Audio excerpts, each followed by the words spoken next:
দেখো, এবারে হচ্ছে sign magnitude number. Sign magnitude ধরো একটা 5-এর বাইনারি কত 101। তো 5-এর বাইনারি 101, আমি এটার এলএসবি জানি। এলএসবি মানে লিস্ট সিগনিফিকেন্ট বিট।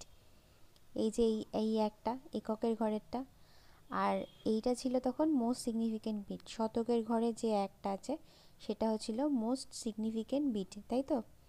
এবারে আমি যখন +5 করছি, এটাও আমরা আগে শিখেছিলাম, সেখানে আমার আগে 0 বসতে হয়। এই 0টা হচ্ছে সাইন মানে সাইনের চিহ্নটা। মাইনাস হলে 1 হয়, প্লাস হলে 0 হয়, ঠিক আছে?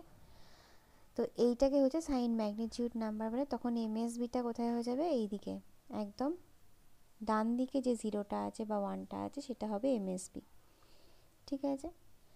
আচ্ছা, এখানে দেখো আমি +5-এর একটা সংখ্যা, সেইটার ওয়ান্স কমপ্লিমেন্ট বার করেছি। সেখানে দেখো জাস্ট জিনিসগুলো, 0টা 1, 1টা 0 হয়ে গেছে। মাইনাস হলে কি হবে? ওই একই উল্টে যাবে। এবার 2's কমপ্লিমেন্ট হলে +1 যোগ হবে, অথবা ডান দিক থেকে 1 দেখতে দেখতে আসবো, যেই 1 পেয়ে গেলাম ডান দিক থেকে সেই 1 পর্যন্ত সংখ্যাটা অপরিবর্তিত রেখে দেবো। বাকি সামনেরগুলো চেঞ্জ হবে, 0টা 1, 1টা 0 হয়ে যাবে, আমি আগেও বলেছিলাম। আচ্ছা, এগুলো আর কিছু বলার নেই। এবার দেখো, এইটা হচ্ছে একক। এগুলো সব খাতায় টুকে নাও। এগুলো এখানে কিচ্ছু আমার বলার নেই নতুন করে। এগুলো জানতে আবার একবার ঝালিয়ে নেওয়া। নেক্সট নেক্সট হচ্ছে দেখো কোডিং।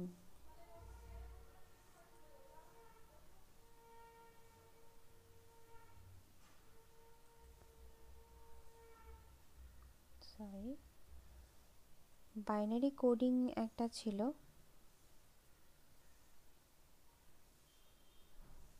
এর পরের পাতাটা, এ দেখো, এটা বাইনারি কোডিং লেখা আছে। কম্পিউটারের এইটা কোডিংটা হচ্ছে, কম্পিউটার তো নিজের ভাষা বুঝতে পারে না 0 আর 1 ছাড়া। তো কম্পিউটারকে বোঝাতে গেলে কতগুলো কোড দিয়ে বোঝাতে হয়। সেই কোডেরগুলো, এক একটা কোডগুলোকে আমরা কম্পিউটার কোডিং বা বিসিডি এরকম কতগুলো নাম দিয়ে থাকি, ঠিক আছে? কতগুলো কোম্পানি এক একটা কোড তৈরি করেছে। এই কোডগুলো দেখো ডান দিকে লেখা আছে আলফা নিউমেরিক কোড। এগুলোকে বলে আলফা নিউমেরিক, মানে আলফা মানে আলফাবেট, নিউমেরিক মানে সংখ্যা। এছাড়াও এটা সিম্বল দিয়েও অনেক সময় ডিনোট করা যেতে পারে, ঠিক আছে? তো প্রথমে আমরা যেটা জানবো সেটা হচ্ছে BCD, binary coded decimal. Binary coded ডেসিমালের বৈশিষ্ট্য কি দেখো, প্রত্যেকটি দশমিক সংখ্যাকে 4 বিটের এক একটি গ্রুপ করে ধরা হয়।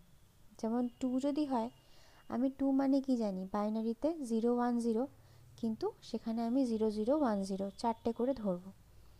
12 হলে কি হবে? 12 মানে কি 8 + 4, তাই তো? যোগ করলে কি হচ্ছে? 8 + 4 যোগ করলে 12 হয়। তাহলে 8 মানে কত? 1 0 0 0, মানে 1 0 0 0, মানে চারটে সংখ্যা। তার সাথে আবার 4 যোগ করছি, 4 মানে কত? 1 0 0, তার সাথে সামনে একটা শূন্য যোগ করে দিলাম, ঠিক আছে? এইভাবে আমার বিসিডি কোড তৈরি করা হয়। আমি একটা লিস্ট দিয়েছি, এই লিস্টগুলো ভালো করে দেখবে, বোঝার চেষ্টা করবে, না বোঝার কিচ্ছু নেই, ঠিক আছে? এই যেরকমভাবে বলে দিলাম সেইভাবে এখানে করা আছে। আচ্ছা, এখানে কোয়েশ্চেন অনেক সময় আসে। এই যে দেখো, কোয়েশ্চেন বলে নিচে লেখা আছে 309কে আমি বিসিডি কোডে পরিণত করব। 3 মানে বাইনারিতে কত?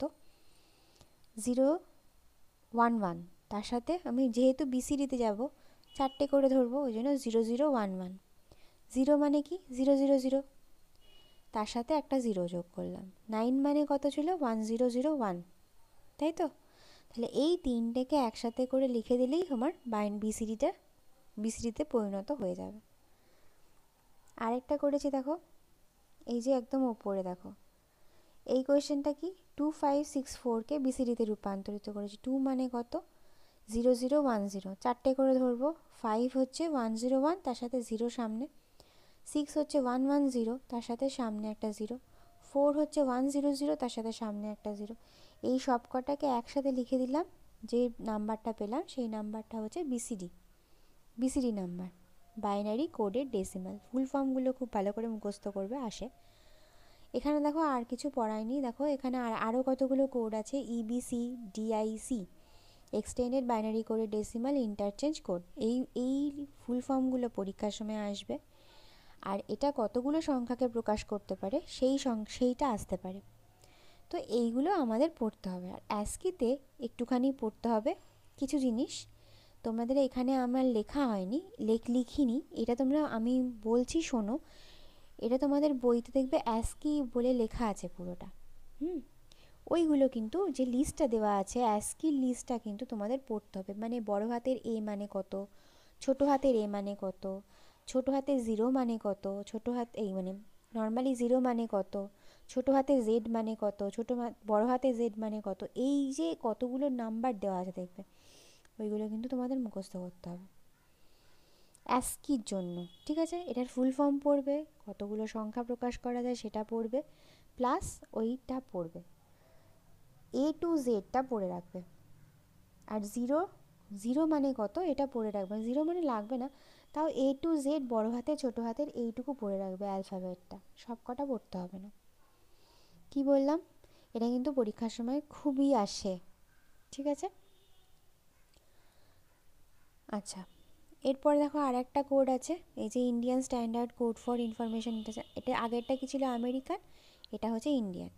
এখানে সব কিছুই দেখো একটু আলাদা, এটা হচ্ছে সব থেকে বেশি ওই 256টা বিট, 256টি সংখ্যা প্রকাশ করতে পারে, যার মধ্যে 128টা হচ্ছে অ্যাস্কি, আর বাকি হচ্ছে 96টা হচ্ছে ভারতীয় ভাষার বর্ণমালা, আর 32টা হচ্ছে অন্যান্য চিহ্ন। ঠিক আছে,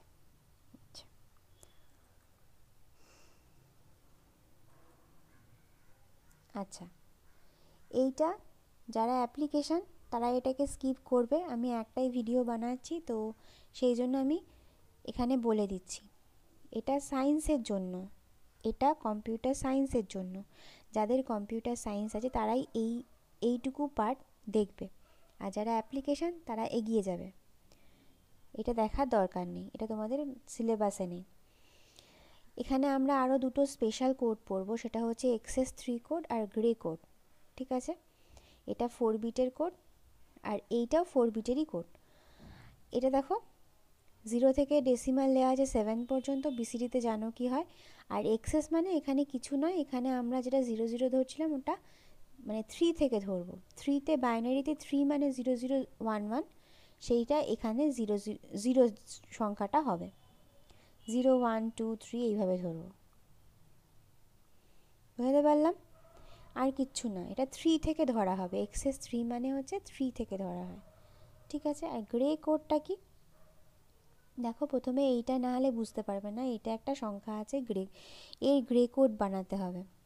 ঠিক আছে, তার মানে এই একটা বাইনারি সংখ্যা আছে, আমার মাউসটা একটু ফলো করো, 1001, এইটা বাইনারি সংখ্যা দেওয়া আছে, এইটাকে আমি গ্রে কোডে কি করে নিয়ে যাচ্ছি, এই যে এখানে আমি লিস্টটা দিয়েছি, কি করে লিস্টটা দিয়েছি, তো মিলছে না কারোর সাথে, আগেরটা যেমন 3 থেকে ধরলেই মিলে যাচ্ছিল, কিন্তু এখানে তো মিলছে না, তখন কি করব, দেখো এই সংখ্যাটা প্রথমে নিলাম 1001 মানে 9, তো এই সংখ্যাটা দেখো প্রথমে ওয়ানটাকে সামনের ওয়ানটাকে বসিয়ে দিলাম, ওকে, তারপর ওয়ান বাইনারিতে যোগ করব, 1 + 0 1 বসে গেল, 0 + 0 0 বসে গেল, 0 + 1 1 বসে গেল, বোঝা গেল, জাস্ট পাতি যোগ করেছি, শুধু সামনের একটাকে বসিয়ে দিয়েছি।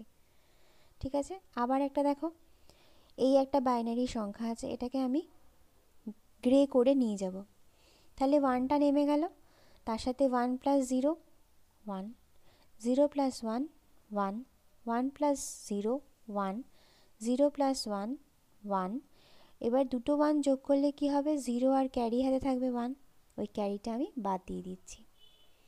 এইভাবে গ্রে কোড তৈরি করতে হয়, এটা পার্টিকুলার কম্পিউটার সায়েন্সের জন্য। ঠিক আছে,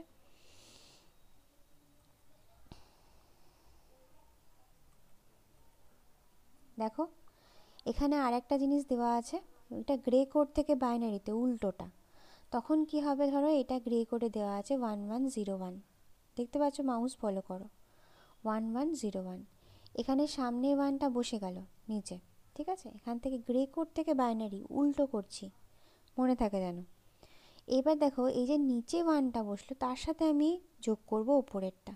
এই যে দেখো অ্যারো দিয়ে লেখা আছে 1 + 1 0, হাতে ক্যারিটা বাদ, আবার 0 + 0 0, আবার 0 + 1 1। বুঝা গেল সোজা? এই হলো গ্রে কোড। তো এইটা পার্টিকুলার কম্পিউটার সায়েন্সের জন্য। নেক্সট হচ্ছে বিট ম্যাপ। বিট ম্যাপ এটা হচ্ছে যে আমরা তো কম্পিউটারে উইন্ডোজ অপারেটিং সিস্টেম ব্যবহার করি, আমি আগেই বললাম।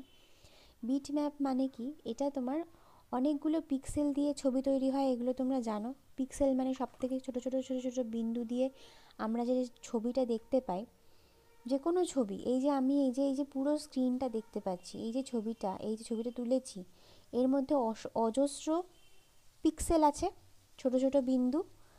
এই যে রিপ্রেজেন্টেশনটা পিক্সেল দিয়ে যে মানে ছবি তৈরি করা, গ্রাফিক্স তৈরি করা, এই জিনিসগুলোকে বিট ম্যাপ রিপ্রেজেন্টেশন বলে। আর মাল্টিমিডিয়া তোমরা জানো, এই যে আমরা গান শুনতে পাই, সিনেমা দেখতে পাই, এগুলো সবই মাল্টিমিডিয়া থ্রু দিয়ে দেখতে পাই, এগুলো কিছু বলার নেই। আর স্থির বিন্দু, ফিক্সড পয়েন্ট, আর ভাসমান বিন্দু, ফ্লোটিং পয়েন্ট। আমরা জানি ফ্লোটিং মানে হচ্ছে দশমিক, মানে পয়েন্টে যে সংখ্যাগুলো হয়, তাই তো? আচ্ছা, দশমিক সংখ্যা যেগুলোকে বলি। দেখো স্থির বিন্দুর ক্ষেত্রে কি হয়, দশমিকের স্থান পরিবর্তন হয় না, যেমন 0.75। ভাসমান বিন্দু হচ্ছে দশমিকের স্থান পরিবর্তন হয়, মানে 236কে আমি এই 4 রকমভাবে লিখতে পারি। দেখো সবকটাই 236, 0.236 ইন্টু তার সাথে আরও 3টে শূন্য বসিয়ে দিলে দশমিকটা কী হবে, 3টে ঘর সরে যাবে, তাই তো? তখন আমার 236ই আসবে। 2.36 করলে 2টো শূন্য বসবে। এটা দেখো এই সবকটা গুণ করলে আলটিমেটলি আমার দশমিকটা স্থান পরিবর্তন হচ্ছে, স্থান পরিবর্তনে 236 আসছে। বোঝা গেল? এই ভাসমান বিন্দু মানে হচ্ছে আর কিছু না, জাস্ট স্থান পরিবর্তন করবে। ঠিক আছে? আচ্ছা, এছাড়া সায়েন্সে যদি আর কিছু থাকে আমাকে বলো। আমার মনে হয় এর থেকে তোমাদের খুব একটা কিছু আর আসবে না, সায়েন্সের ক্ষেত্রেও তাই। অ্যাপ্লিকেশান তো আমি বলেই দিলাম। আচ্ছা, তাহলে আশা করি কোনো অসুবিধা নেই এইটুকু পর্যন্ত। তাহলে তোমাদের এই চ্যাপ্টারটা শেষ হয়ে গেল। ঠিক আছে, আর তো কিছু নেই। আচ্ছা, কারুর কোনো অসুবিধা হলে অবশ্যই আমাকে বলবে।